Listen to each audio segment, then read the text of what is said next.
Ellis County Commission meeting to order. Please stand for the Pledge of Allegiance. Allegiance to the flag of the United States of America and to the republic for which it stands, one nation, under God, indivisible, with liberty and justice for all.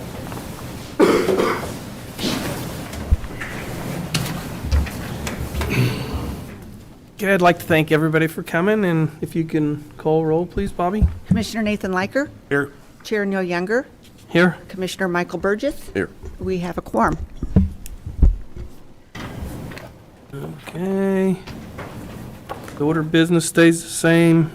Prior minutes, Commissioners, you have a chance to look? Everything good? Fine. Okay.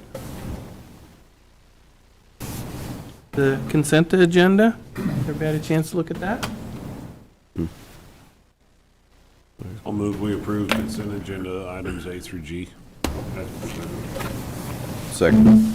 Okay, we have a motion and a second. All those in favor say aye. Aye. Aye. Motion approved. Okay. Anyone from the audience that's not on like to speak? Okay.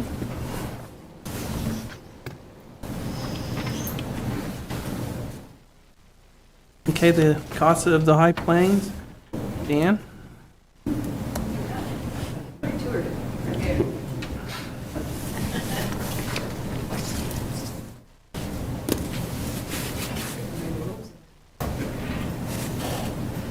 Good morning. Good morning. So this is my second time getting up in front here, so I hope I'm going to do this correctly. Jan Johnson, I'm with CASA of the High Plains. We cover all 4 counties. So we're based here in Hayes with Ellis. And I'm pretty sure the last time I got up here in front and talked with you guys about funding our program, I said, and pretty much all the money's going to go to my salary. That is absolutely not true. I'm about 6 months into this position at this point, and that's very inaccurate.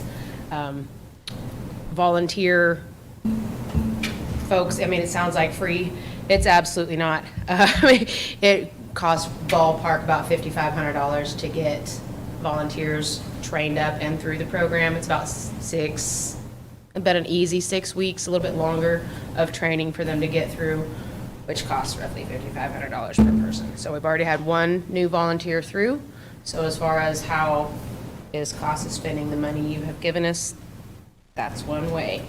So we've already got 1 new gal on, 4 total. We're looking to get everybody assigned new cases by the end of the year. So we're already making progress with what you've given us. And we actually did get funded by all 4 counties this year. So making some changes with our program, but thank you guys very much for supporting us. How many people do you need? Probably piles. We're very much in a rebuild state with our program. The bottleneck right now is definitely me, learning what needs to be understood to get folks assigned to cases, understanding the court system, all the other players in the court system. So I am honestly, after 6 months, kind of just now getting into that. So still haven't met everybody in the court system, but getting to the point where we're going to be getting new cases assigned. So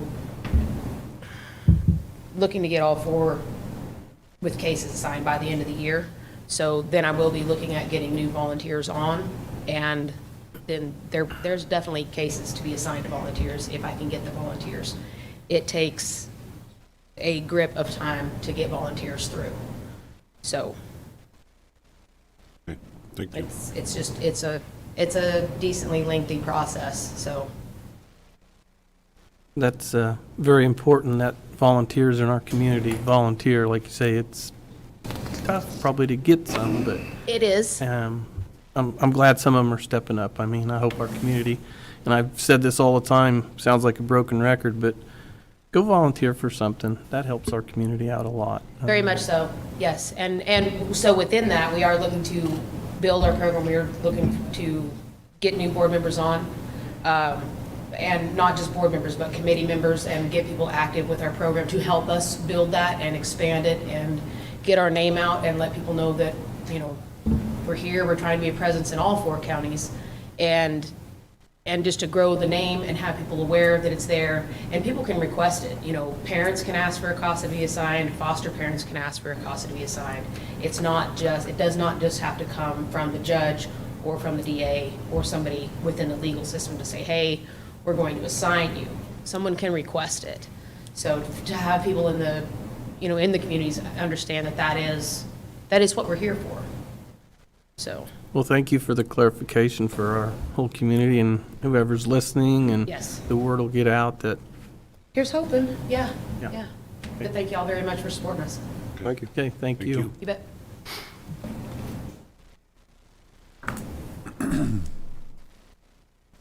Okay, the license plate scanner and opioid settlement, Mike? Oh, Mike. Yeah, not that mic. I Yeah. know, I know. All right. So Commissioners, before you, I have the LSAG M8 tag reader. I sent it out early, so you guys probably had an opportunity to read that. The benefits of this system is, I'll give you just a little update. It'll go on our K-9 unit is where it will go if approved. It will afford the Deputy Westman, who's here, our K-9 handler, who does a lot of interdiction and drug work. It'll afford him the ability to locate stolen vehicles. It will afford him the ability to locate silver alerts, any persons missing, wanted persons that may be traveling in vehicles. It reads hundreds and hundreds of tags as they travel down the road. We do motel interdiction on a regular basis. This will afford him the ability to run through the parking lot and automatically run them. The nice thing about this system is that it also ties in DEA network, so that would allow us to grab what data they have when they're looking for people also. It's just a tool, kind of like our handgun. It just enhances his ability. When we added the lasers to our guns and the lights that we just recently purchased, it's an enhancement which allows our officers to perform their duties better. It's much like that. This is also tied in the Kansas Highway Patrol. And so when they have put out information on vehicles wanted and those types of things, or we need to locate them, this will afford us the ability to be tied into that system. This is our first one. We've not had one. They're a very popular item at this point in time across the state of Kansas. There's currently one at the state line that the Highway Patrol has. There's some in Wichita, Kansas City, and they routinely have hits on a daily basis. Technology is here, and as you know, we have a lot of technology in Ellis County, and we seem to be growing in that area. And I think in order for us to do a better job and protect our citizens of Ellis County, we should look into this. In addition to that, as we all know, fentanyl, drugs running up and down the road are a problem. And if we can catch them before they hit our community, this will help enhance that ability, give us a little bit better chance. So I stand for questions.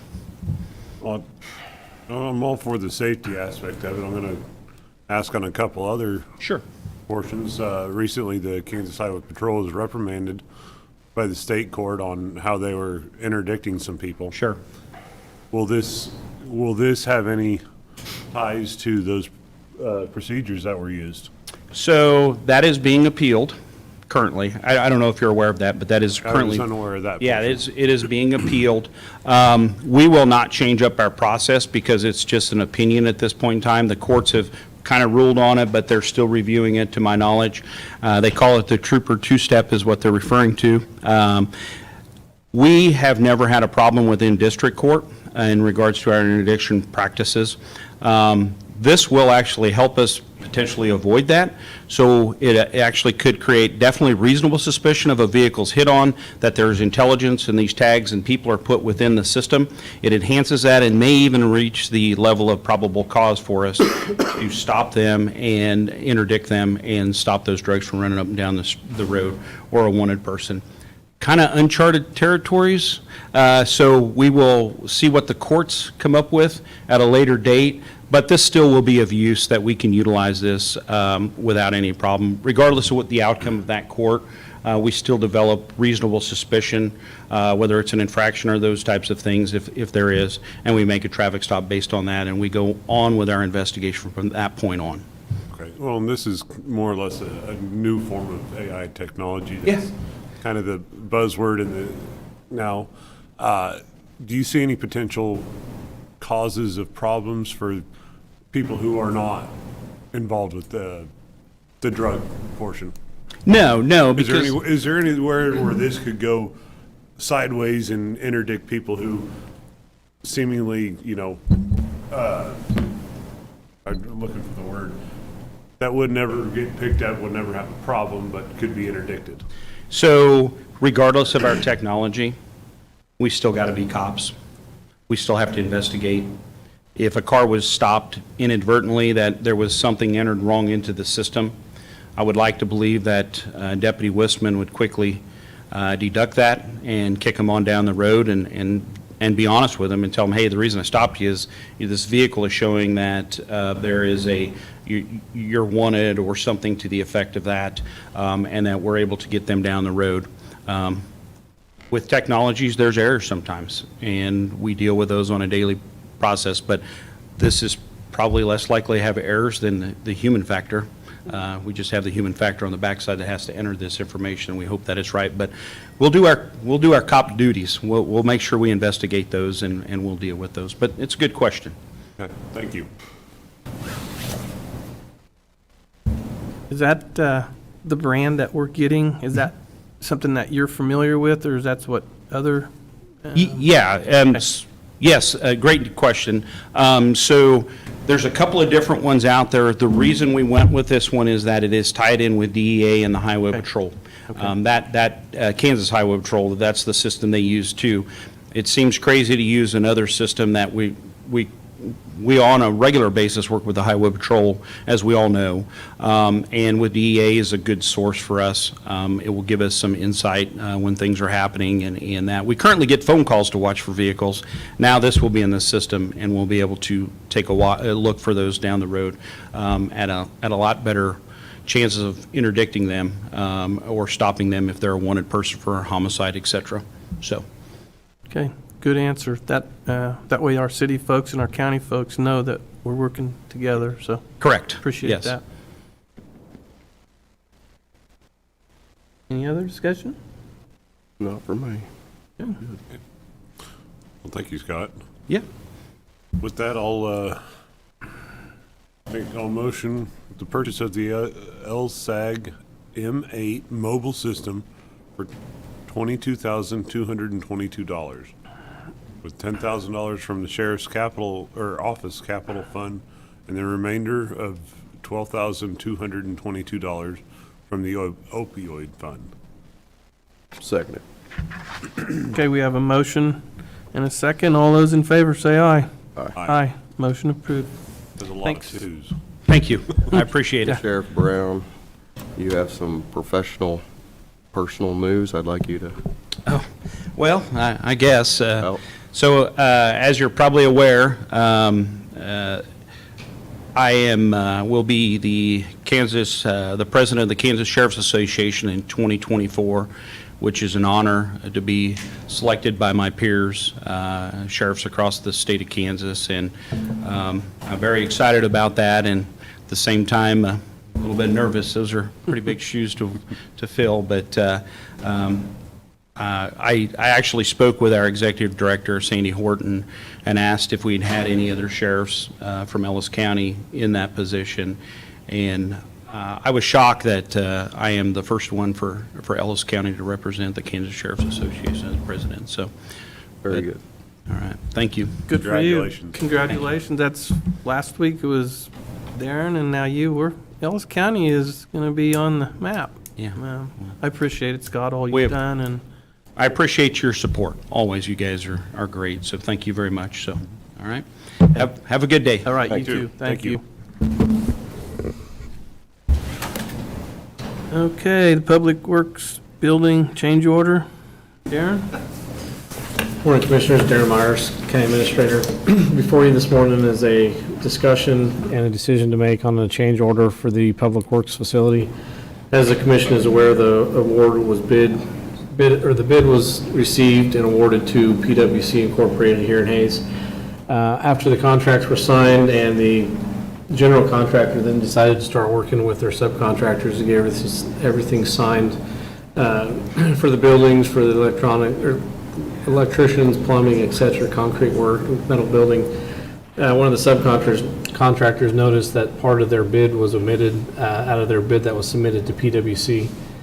And we had some meetings with both PwC and with Glassman Corporation, and Adam Getz with Glassman Corporation is here to be able to discuss what happened on their points. I don't want to necessarily speak on their behalf, so if you want to listen to Adam, he'll give you a little information.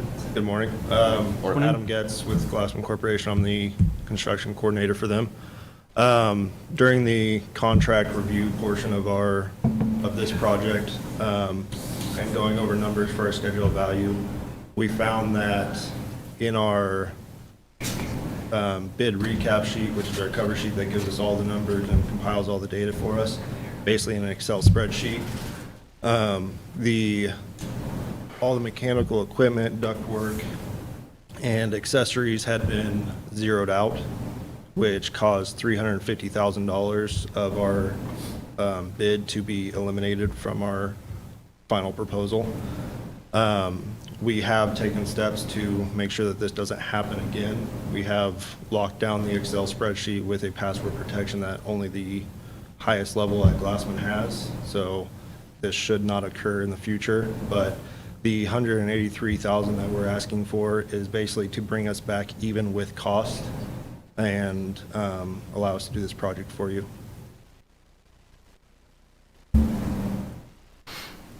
I appreciate you actually catching that and stepping up and sharing in the pain of the additional costs. So Yeah. I applaud you and the corporation for that. Thank you. And that was the same, the bid sheet that you sent was the same to the other 4 general contractors? Yes, it correct? was, So- our number was the same to everyone, and it was the same bid sheet for every contractor that we provided it to. Anything else, commissioners? Just some further information, just for clarification. With Michael's question there, I was going to add a couple more items. Is we did receive the 5 bids, and Glassman did supply 4 of the 5 contractors a bid. The 5th one didn't list who their subcontractors were. So adding this change order would essentially keep the low bids the same between all the contractors. It wouldn't change what the low bid would be. And then we also visited with PwC, and then we also visited with GLMV, the architecture firm, to look at the engineer's estimates to see, if their estimate would have been hundreds of thousands of dollars less than what their proposal should have been, there would have been lead to question. However, their proposal for what their bid actual should have been was still less than what the engineer's estimates were. So we were also then led to believe that they do have a good bid, and it was just an honest mistake, even though it was less than what they should have bid, Yep. wanted to bid. Yep.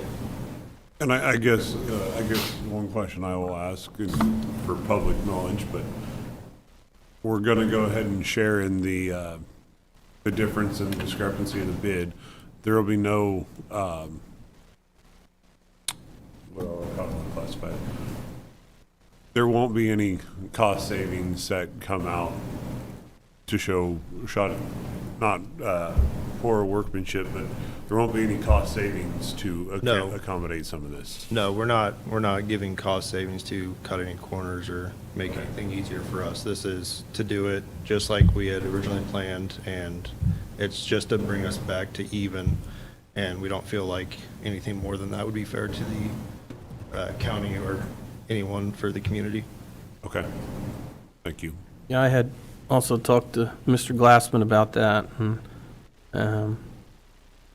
I kind of grew up around him in the construction world, and he said, Neil, you know better than that we're not going to shortcut, and I know him well enough, Yeah. and his parents and everything, so, yeah.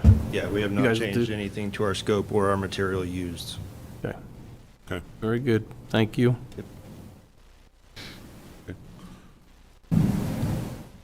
I'll move to approve PO number 7767 to PWC for the increase, or for the changes of the mechanical bids at the Public Works facility. Seconded. Okay. Quick question on that. Okay, go ahead. Yeah, the change orders to the general contract, we're just paying Paul Wharton, PWC. Correct. I can pull down the sheet here. So the Glassman Corporation is asking for the $183,000 to get them to be able to pay for the equipment, all the plumbing, the sheet metal, the ductwork, all that equipment, to get them back to cost. That agreement is between Glassman and PWC. PWC then, because the scope of the project isn't changing, but the price is, they need to have a little bit of administrative fee on top of that, so that way they can cover the cost that's going to be associated with them for their bond amounts. And that's why you see that 5% fee of $9,150 to bring the total to $192,150. So that way Glassman doesn't take, or PWC doesn't take a hit on anything. Okay. Thank you for the clarification. Okay, we have a motion and a second. All those in favor say aye. Aye. Motion approved. Okay. Nominations and delegate forms, Darren? We'll still have a little bit more discussion on I was gonna see if I could okay. interrupt you, but Nathan beat me, so. Change order number 2 was a question that got brought to our attention when we had the pre-construction meeting with PWC, and the QMC, which is the subcontractor for the pre-engineered metal building, asked us 2 questions. One main question was the county's intent to ever put solar panels on the roof. And we had said we've had the discussion of possibly putting solar panels maybe out of the Schenck and Unrein buildings at the fairgrounds, but not necessarily on this building. But they said that they would be able to give us a cost proposal, that if we wanted to do it, now's the time to do it, obviously before it's built, and because they're all going to be out there putting the material on anyway. And then the second question was the gauge of the metal for the exterior of the building. We had spec'd out at 25 or 24 gauge metal, and they said the industry standard and more what's commonly used is 26 gauge. So they were going to give us those proposals back as to what those changes could be. So with the change of the thickness of the exterior metal of the building, that's a cost savings of $30,000. And then if we increased the dead load weight limits on the roof, that would be a $2,200 cost. When they were looking at getting the final building order and all the specs, the anchor bolts, plans and everything going for it, they identified 2 other areas within the building that they would suggest enclosing with metal. One area is the breezeway between the noxious weed shop and the noxious weed warehouse. There's that breezeway in there, and currently there's no exterior metal skin in there. So that change order to put those panel liners in there is $4,600. The second area is the patio canopy on the back end of the building there, the employee training room and classroom.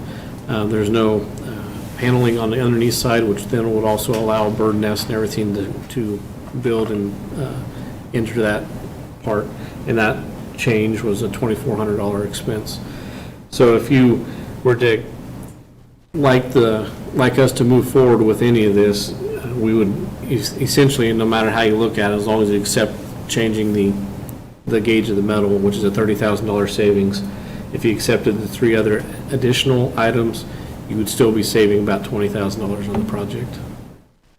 So we're just asking for direction that, 1, do you want us to change the gauge? Do you want us to add metal on the canopy? Do you want us to add metal in the breezeway? And the last one is to increase the load limits on the roof. I also might mention that not necessarily wanting to consider solar, but also just to have a more substantial roof for snow loads if we ever actually get a measurable amount of snow one of these years.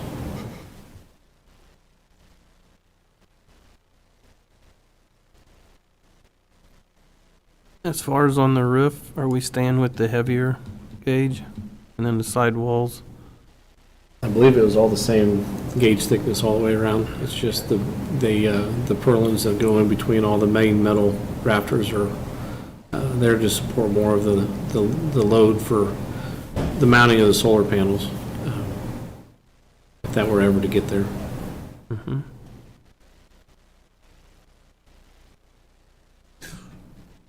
Commissioners?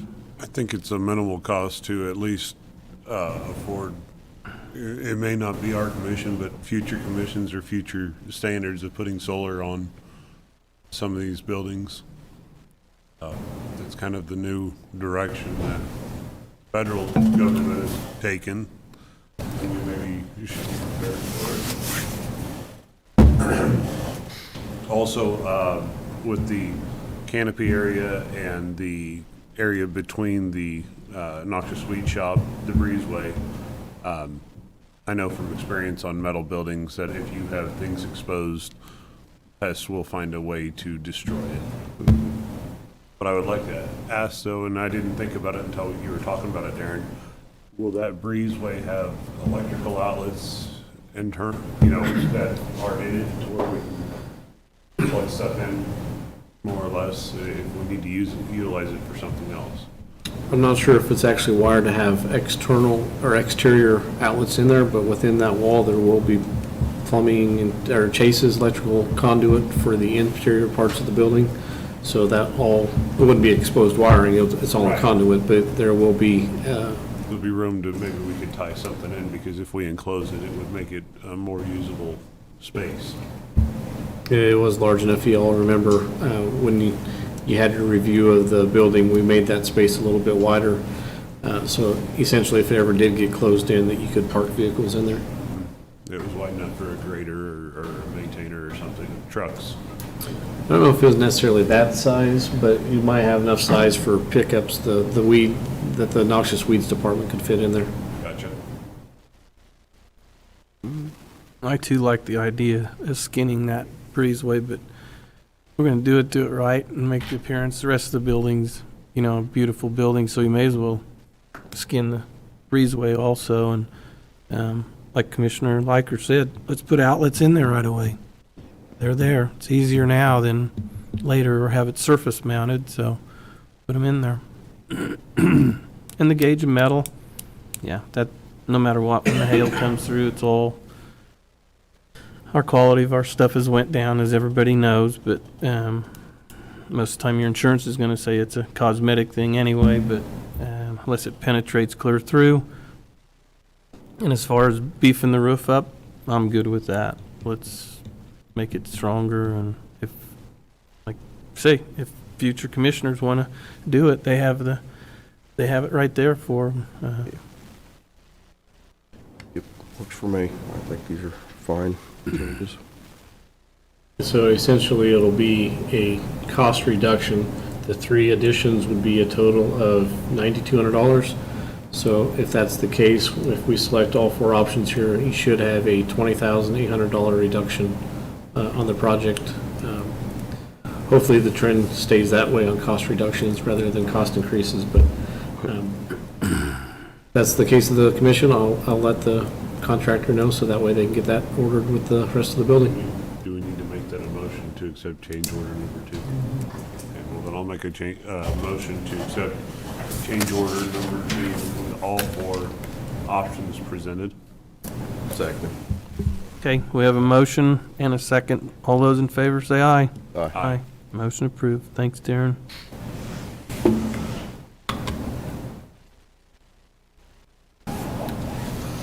Okay, Continue. Darren again. Yes. The last item on the agenda is to have a discussion with the commission in regards to who you would like to have listed as the delegate for the upcoming K-Work annual meeting, which is at the Kansas Association Conference that we'll all be attending here about 2 or 3 weeks, first week of December. Usually the commission makes a decision. I think the last couple of years, it's just been one commissioner, both for K-Work and for the K-Camp voting delegate. And as I had posted this in the agenda, we had not got the delegate forms for KAC yet. So I would ask that with the decision, not only for K-Work, if you could give us a decision on who you'd like to be the voting delegates in order for KAC, so that way when we do get that, Bobby can get it filled out and signed and sent in as well.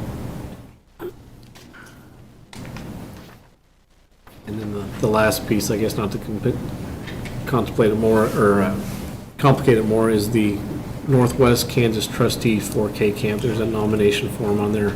If the commission knows of any member, well, you can do it yourself or knows somebody else in our area that wants to be on that board of trustees, there's that nomination form that you can sign, or you could have a name given to us, and Bobby could send that in as well with the K-Work form.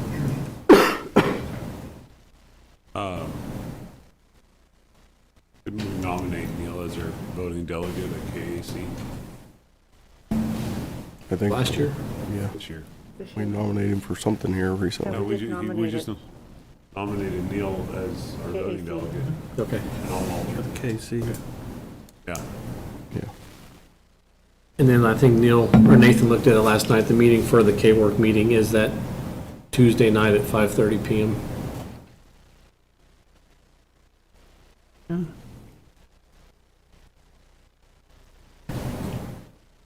you okay with saying as a delegate if you're the? Sure. You just vote on, yeah, that's fine.